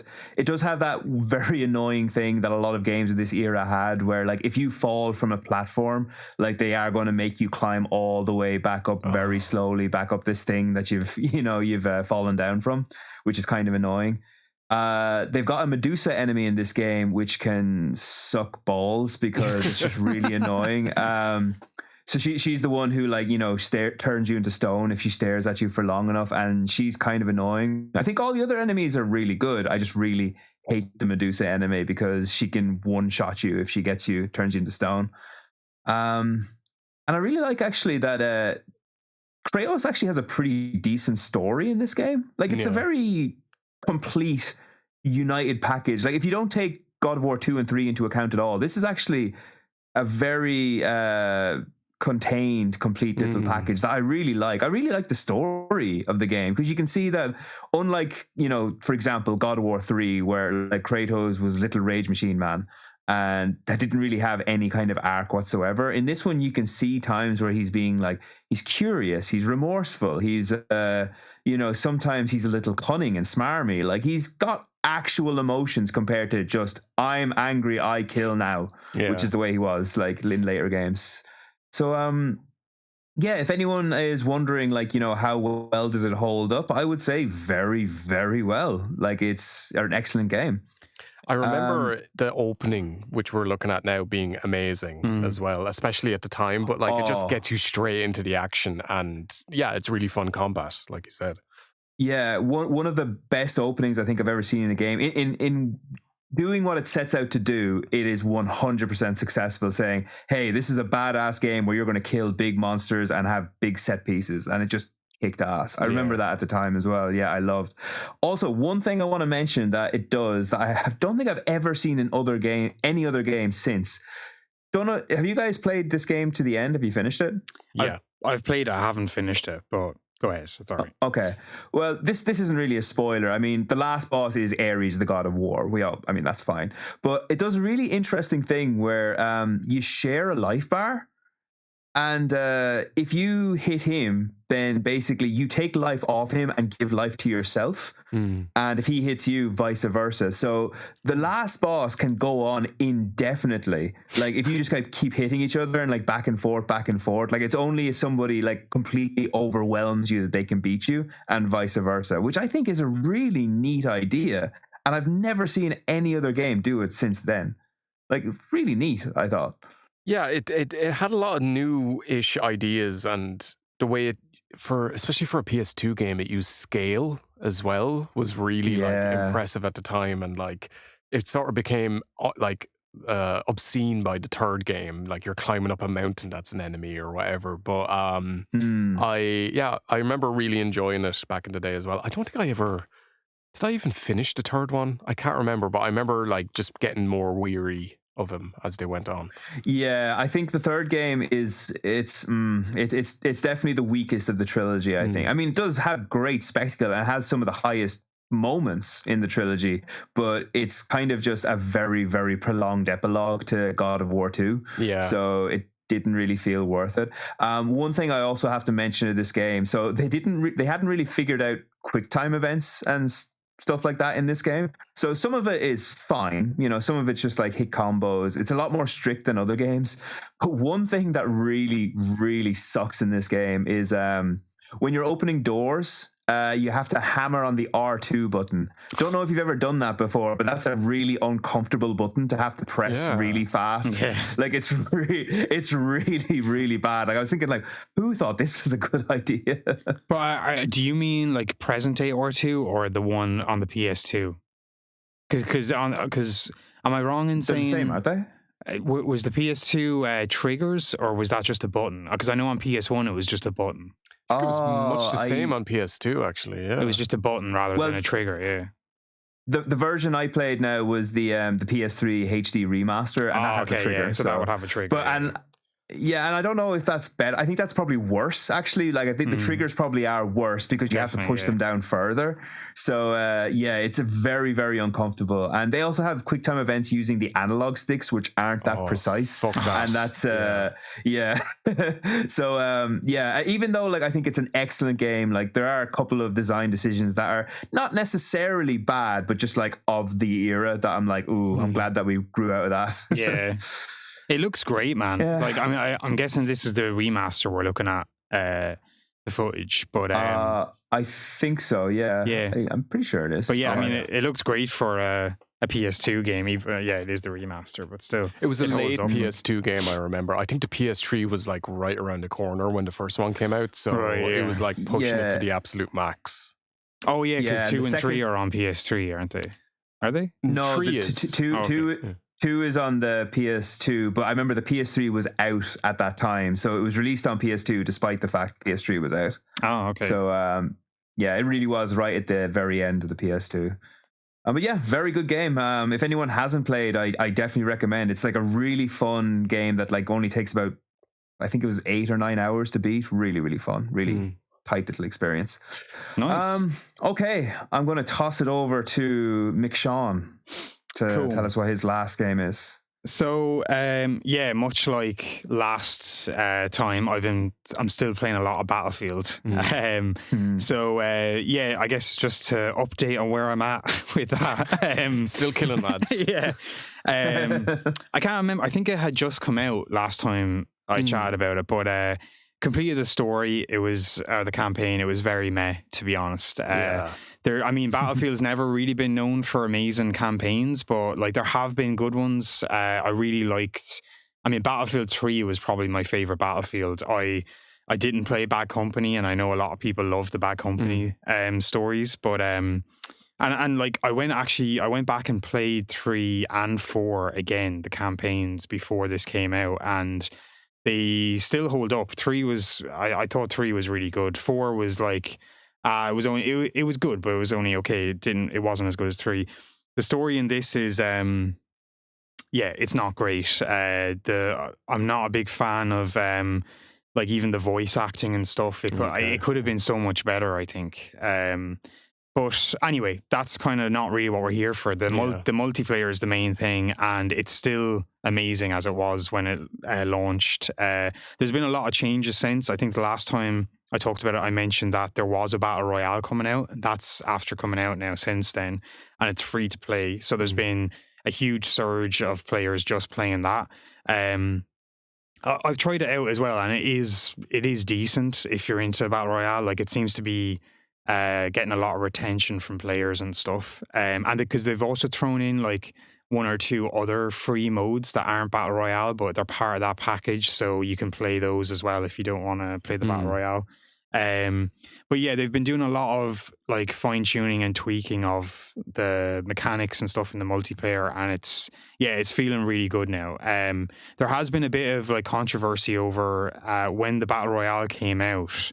So like all these games now, there's a battle pass that you can pay for, or you can get it for free by using like kind of in-game currency stuff. But what they've done is like the way you progress the battle pass is through just XP by playing the game, but also by doing challenges that they give you every week. You can kind of fast forward your progress through it if you complete a challenge. But what they started doing was a lot of the challenges were tied to the Battle Royale, so you had to go and play the Battle Royale to do that, and people were giving out loads about it. So they kind of fixed that a little bit by giving people the option to kind of re-roll the challenge. So like spin the wheel again on a challenge if it's one you don't like, and you'll get another random one. But they will, depending on like your stats and how much you play the Battle Royale versus the main game, they will try and favor giving you something that you'll like want to play to complete, you know. And that has been mostly working, I think, so far. But now, like I think it was last week, they brought out a time limited battle pass within the battle pass. What? And it's like, lads, this is too much. So this is like a specific I think there's 14 things to unlock, and you only have 3 weeks to unlock them, and it runs parallel to the other battle pass. And it's like you need to be playing this game non-stop if you want to get everything, or pay money, you know. And I get why they do it, because it like gives people FOMO, and they'll just like, some people will just pay the money to get the stuff. Like there's been a lot of kind of drama around skins in the game as well, because they said from the beginning, we're going to keep this grounded, it's a gritty war game, and the skins are going to reflect that. There's been a couple that came out that were very questionable, like neon green stuff and really bright Not blue. in my Battlefield. Not in my fucking Battlefield. And there was people were giving up stink about that stuff, and they actually went back and took some of them out or toned them down quite a lot, which is kind of good to see that they're at least listening to people. But and again, the thing is, all of this is optional. You don't have to buy that skin or even use it, And there's plenty of people out there that don't give a shit about it. But it's even if you don't like, or even if you don't want to wear or use the skin, if you see somebody using it while you're playing the game, it pulls you out of it a little bit, you know. But they brought out this skin pack called the Ranger Pack, which is apparently in collaboration with the US Army Rangers or whatever. So yeah, I know. But my point is that they collaborated on making it look realistic and what they actually wear and stuff. And people are like, "Oh, this is great. This is give us more of this." You had to pay 20 quid for it though. Ooh. No, and you couldn't get it with in-game currency. You had to pay, and that's a third of the price of the game for a skin pack, which is so. Yeah, I don't know. There's a lot of questionable stuff going on with it at the moment. The core gameplay though is still great, and they're improving on little things like the tightness of the gunplay and all that stuff. It's getting better and better. And apparently a bunch of ex-DICE devs are going back now to DICE as well, who are people who worked on 3 and 4 and stuff. They're coming back from other studios to help on the game. So I don't know, there's a lot. It's only just come out, and it's only in season 1, so there's a long way to go. But the core of the game is still brilliant, and I think hopefully it's only going to get better. So seems like they finally turned the corner with it. Yeah, and I just quickly mention as well, Black Ops 7 came out a few weeks ago. Nobody's talking about it. It was it really flopped. The only thing I saw, I heard that did really badly. I'm sure it sold a lot still, though. Yeah, but yeah, what were you going to say? Well, the only thing I heard about was how bad the story mode was in it. Yeah. But I was just going to say, Battlefield developers, they came out and said it's the best-selling Battlefield of all time. And it's the best-selling, I think, FPS game this year. Well, it's been a long time since it hasn't been a COD. So, so that's great news for Battlefield by itself. Yeah, cool. On to Michael for your last game. So my final game is sort of random one, but I've been playing Paper Mario, which is Nintendo 64 RPG, and it's part of a side series in Mario. Well, one of the many side series, I guess. But it's sort of like a turn-based JRPG in some ways. And I've been really enjoying it, actually. It's very user-friendly, which surprised me in some ways for an older game, but it's not that old, really. It's Nintendo 64 era. And the art style really holds up. I think that's a common thing we've come across over the years, on this podcast and different things, is these sort of more stylized, not aiming to be 3D or realistic games still hold up. They age a lot better, yeah. They do, exactly, yeah. And it's quite cute the way, when you go into a building, it all folds up like a diorama, like paper in a way. And then when you leave, it all folds down again. And I really enjoy the aesthetic. It's quite funny as well. I'm not sure if it was, I can't remember who developed it, if it was external studio. I think it was an external studio to Nintendo, but if it got localized and they changed a lot of the script, because it feels like a very Western style of humor. But it's genuinely well written and funny. Bowser is just an idiot in the game. There's a part where you play as Princess Peach and you sneak around the castle where she's captured, of course, and you read his diary, and it's really embarrassing. And then he comes in, and the first thing he says when he enters the room is, "I hope nobody's in here reading my secret diary," stuff like that. It's quite funny. The combat system's pretty good initially because a lot of it's a typical JRPG, like turn-based one, but like the Mario RPG that was on the SNES, there's timing-based things that you can do, sort of like Clear Obscure in a way. As in, when you attack, if you hit a button press at the right time, you'll do another attack, so you can double your damage. And the same when you get attacked, if you like hit a button press at the right time, you can negate a lot of the damage. So it makes the battles a lot more engaging. One thing I'm coming up against is that it's very easy and sort of repetitive in the battles. Like there hasn't been a lot of complexity added to them. So I looked up, I'm like, I don't know, 4 or 5 hours into the game, and I looked up how long it is, and it's 23 hours to beat. And I'm like, I'm not sure I want to stick with this combat system. Like it's a RPG, so it's like quite long, a JRPG.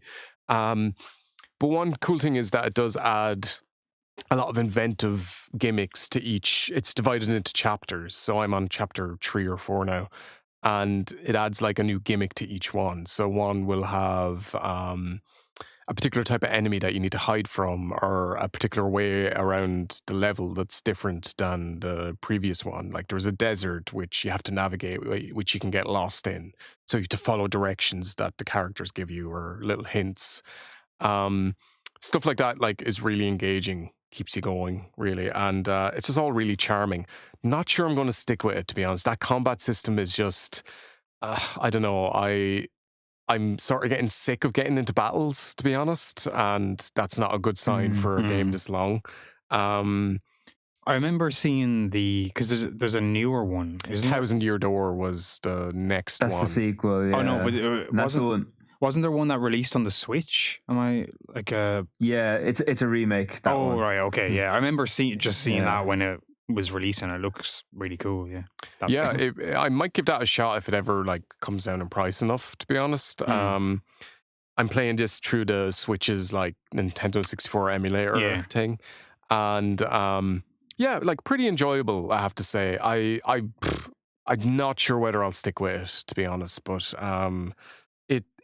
it's actually like better than I thought it would be. I thought it would be really rudimentary just for being an N64 game, but I don't know why I have that perception of that, maybe. But no, I kind of thought that as well. And like, I'm just looking at this. It's kind of surprising to me this is on the N64. It looks great. It does, yeah. Can I ask a question though? I think I can't remember one of the Mario RPGs, or maybe it's the series, I'm not sure. Do you get experience from the battles, or like, is there a reason to get into battles, or? You do. So you get experience, and every time you level up, you have to choose either your health, your basically MP, or your badges to upgrade. So the badges are like add-ons that you can add to like, negate damage from ice enemies or whatever. So there is a reason, and you can grind and get better as a result. But what's funny is you can't upgrade Mario's strength. So the only way to upgrade that is to get better items. So I've only got one upgrade of that so far. But it's funny because I'm still doing like 2 damage in attacks. So normally at this stage in the JRPG, you'd be in the thousands, maybe. So but I think that's emblematic of the Mario RPGs, though. They do kind of keep it quite kid friendly, so your attacks never really go up very much. So and I think that's the key thing. It's kid friendly. It's very like beginner friendly. So it's fairly easy and not too complex, which is good and all. But I'm not sure I'll stick with it necessarily. Fair. Right. So to round us off before we go, guys, Steve has a little surprise. Let's go to Steve's surprise corner, and the bit that Sean sings at the end is Steve's wacky corner. Great. Nailed it, man. Nailed it. We didn't even rehearse it. I don't think you recorded that. Get a sound bite of that. We're just going to do that again and again every single week. We actually could do that. Okay. Well, there you go. But I am enjoying. I think a new version every single week would be great. A wrap. Okay, so a little bit of news just to round us off. I don't know if you guys know this, but there was a world record broken this month for the longest video game marathon. Yeah. Should I Would you like go to the video or should I wait until the review? Yeah. I was going slowly because I thought you were setting it up. Oh, Yeah, I was like, when do I go? video. I don't want to put it on and then you haven't said what it is. So, yeah, okay. Oh yeah, no, you can go for it. So it was broken by a Hungarian man whose name I can't pronounce. Oh. It's like Sabolskzespi, but I'm just going to call him by his YouTube name, which is Grasshopper. And out of all the games in the world he could have chosen, he broke it with DDR, Dance Dance Revolution. Man, that must have been a massive record to break, I'd say, because those games are like so popular, aren't they? Yeah, they're crazy popular. But like the physical exertion to do that, you could have just picked a game with a controller, you know? Exactly. For all the amount of games he could have picked, but he went for this one. How long would you say the marathon was? You want to hazard a guess? Okay. Is it more than 24 hours? I was going to say more than 12. What? More than 24 hours. I'm going to say 60 hours. No way. More. Fuck off. Wait, are you talking about like literally non-stop dancing? I'll get to that in a second. Not quite non-stop, but I'll explain that in a little bit. 100 hours. You're better off going in terms of days. Oh my God. 6 days. Bang on, 6 days. Holy shit. Bloody hell. So he had to piss and shit. So how he did this, right? So just so you know, just some of the statistics that I found these really interesting. He danced to over 3,000 songs and he burned more than 22,000 calories during this very healthy this dancing session. Yeah. Apparently he had like a training program before he actually did this, focusing on like, legs and glutes and all that kind of thing. But how it worked was, if he danced for 1 hour, he would allow himself 10 minutes rest, and he could accumulate this to like up to an hour or two, and he would use those hours or two to kind of get some sleep and then jump back on. Oh my God. Jesus Christ. So he didn't really do it nonstop, so he's a bit of a fraud in a way. Well, he was online the whole time is the thing, like, so wow. Yeah, this is the thing. But he said he described the challenge as tediously joyful. Okay. Wait, so did he do this in an arcade, or does he have one of those machines at home and that's how he did it? I don't think it says. This is on like a BBC News website, believe it or not. He might just have a mat. You could get a mat that you could play him on, right? Yeah, you can. I think I don't know how great he might they have are, done though. that. No, I don't know. It doesn't say like how or where he did it, but I presume it would be a mat, honestly, even as shit as that would be. That's Christ, man. I'm sorry for him. I don't even feel good for him about doing that, but yeah, fair. Do you know, actually, one last... Oh, sorry, go ahead. I was going to just say, like, I assume he didn't have to, like, hit everything correctly. He played perfectly. Oh, my God, yeah. He's, like, 50 hours in and he fucks it. The wild thing is, he's broken this record before with 2 different games. Wow. So he broke the longest video game marathon playing a Naruto game. I don't know if that's like he broke the longest video game marathon, he was playing a Naruto game, or that's the whole like record breaking. I don't know. But he did that for 28 hours. And then he did the longest video game marathon with a puzzle game. Again, not sure if that's a separate thing. And that was with Tetris Effect. Wow. So holy shit. There you go. Dedication. Fair play. We complain when, it's 23 hours long and I'm going to play it over 3 months. So yeah, there you go. That's a nice bit of news there. Fair play to him, I think. Fair play to you, Grasshopper. Yeah. Good on you. Yeah. Congrats. Thanks for doing it so we don't have to. Exactly. Cool. I guess we should do a little bit of housekeeping before we finish up, just to let people know. Yeah. Just Sean, do you want to say this actually? Yeah. I was just going to say that's probably most likely the end of us for this year. We'll be back in January to do That's a weird way to phrase that. Yeah, it is really weird. Like Sorry we're going to just dissolve. Let me rewind. Are we going to die? Let me rewind. We will be back in January to talk about our personal games of the year, which should be a fun podcast. And we'll also be discussing the Game Awards winners and anything that was announced at the Game Awards, which is on next week. So that'll kind of be, this will be our last podcast for this year. But Incidentally, I heard that a rumor that the trailer for the Silent Hill 1 remake is going to be shown at the Game Awards. So that Really? No immediately way. set my schedule up for that. So I was like, right, I'll be watching that. I imagine if it'll just be a tease. I imagine Because it's so early. in Oh, development, yeah. because it has been officially announced they're making it, but they haven't shown anything No. of it. Yeah. So it'll probably just be a teaser. Mm. But yeah, I'd say there will be some cool surprises at the I hope awards. so. Yeah. Generally, Jeff provides. I'm going to say it again because I think I said it the last 2 years, but a trailer for the new Metro game. I feel like it's coming.